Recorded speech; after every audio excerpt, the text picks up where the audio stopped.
application in this case.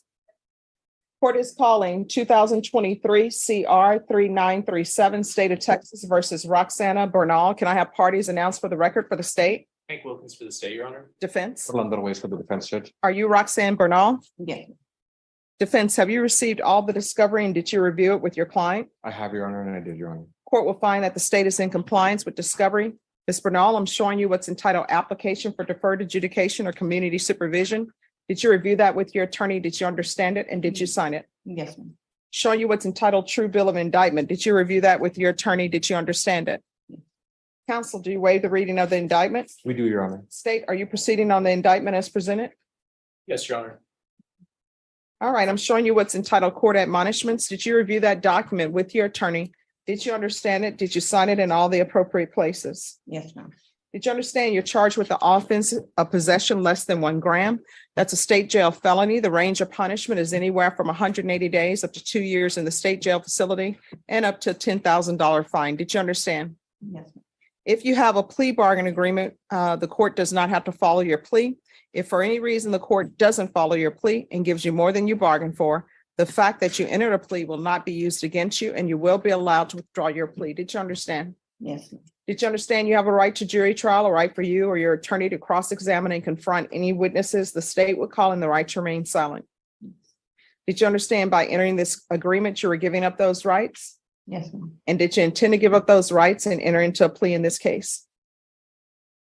Did you understand if the court were to grant your application for deferred adjudication, if for any reason your deferred adjudication were revoked, the court could find you guilty and sentence you up to 2 years in the state jail facility and up to a $10,000 fine? Yes, ma'am. Counsel, has your client been able to provide you with any defenses? She has, Your Honor. Do you believe the court will find there is sufficient evidence to find you guilty? Court will defer finding you guilty as you've applied for deferred adjudication.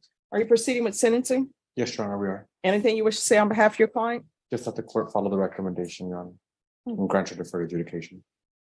All right. Do you have any children? What are their ages? I just had a newborn. He's 4 months, and then I have a 5, a 7, a 9, 11, and 13. So newborn, 5, 7, 9, 11, and 13. Yes, ma'am. Are you employed? Not at this moment. I'm looking forward.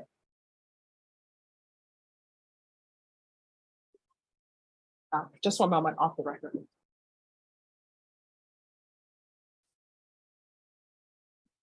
Back on the record. Are you employed?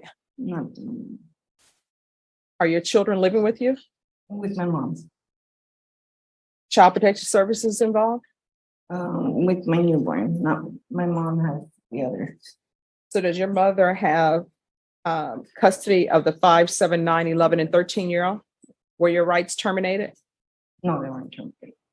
I just have partial custody. Was Child Protective Service involved in the 5, 7, 9, 11, and 13-year-old? When you're drug tested today, what are the results going to be? And you need to be honest with me because I'm trying to figure out if you can be helped or not on probation. Negative. All right, when's the last time you used drugs? February the 6th. All right, we're going to do a drug test today. So, and this is just a side note, why do you continue to have children knowing that you don't have custody of any of your children and that you have an issue? I'm not sure. You're going to have to find out because this is where we're at. In your life, you have all these children. You don't have custody of any of them. You're not employed. And you say you're living with your mom? No, I'm not living. Who are you living with? I just live at a hotel. It's a hotel. How are you paying for that? I do side like when I go to labor ready and stuff like that, but nothing something like every day, no. All right, hotel to hotel is not going to be stable for your children. I understand. And Child Protective Services is not going to give you your children back if you're living from hotel to hotel. I understand. But if your decision is you have no plans to do what you need to do, then don't disrupt your children's lives. Don't keep coming back in their life, disappointing them. I understand. And now you know for sure how children are made. and where they come from. So you're not ready to have children, you understand? And did you receive a CPS plan from CPS? Yes. Who is your CPS attorney? I don't know, right? I'm just asking, these are things that you should know, because that case should, other than this case, that case should be one of the most important cases in your life because it's involving your newborn. I have it, but it's on my phone. Okay.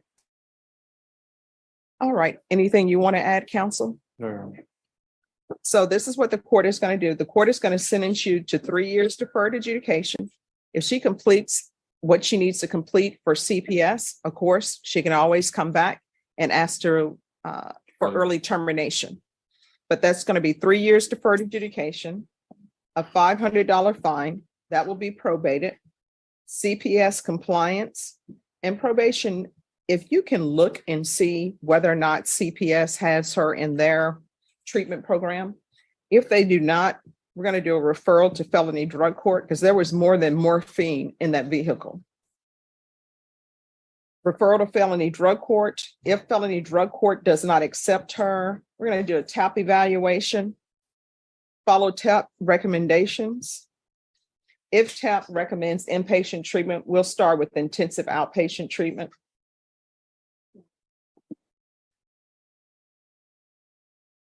Is there a reason why you're not able to get employment? Just because I'm doing the classes and stuff that they asked me to, so I'm just following up with that. All right. How far did you go in school? I graduated. Okay. All right. Proof of employment within 30 days. There's to be no employment as a home health care provider or with minors. What do you want to do with the rest of your life, career-wise?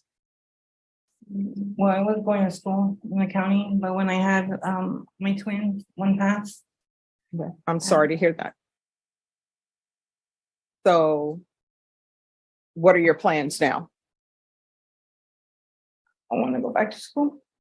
Okay. All right. 200 hours of community service restitution. I'm going to want parenting classes.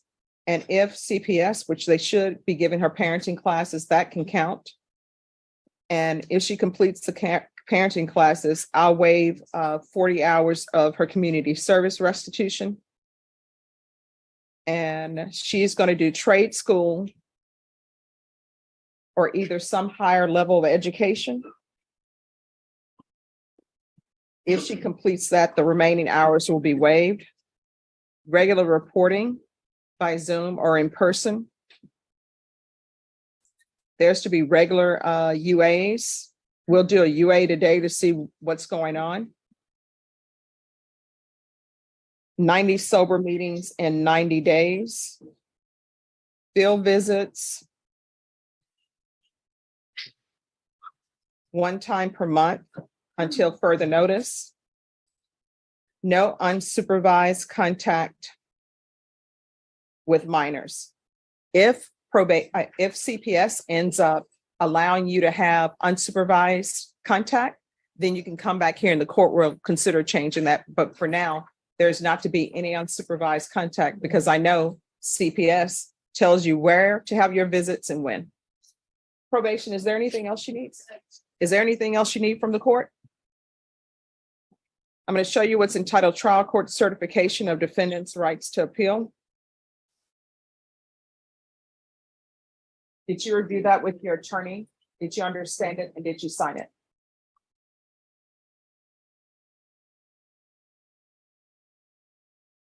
Yes. All right, because this is a plea bargain agreement, because I followed your plea bargain agreement and because you waive your right to appeal, you do not have the court's permission to appeal. Do you understand? All right, we can go off the record. Ms. Bernal, do not be that parent who only does well when CPS is in your life or the court is in your life. If you have no intention and you know yourself better than I do, your attorney, or even better than your caseworkers of probation, if you have no intention of doing what needs to be done to have your children in your life on a permanent basis and be a permanent positive influence on them, you need to just let them go. You understand? All right, good luck to you. Thank you, Your Honor. May we be excused? Ms. Bernal, is there anything else you need from the court? All right, good luck to you. My name is Happy. I upload courtroom video for education purpose. This video may contain copyrighted works not specifically authorized for use, but believed in good faith to be protected by the fair use doctrine under Section 107 of U.S. copyright law.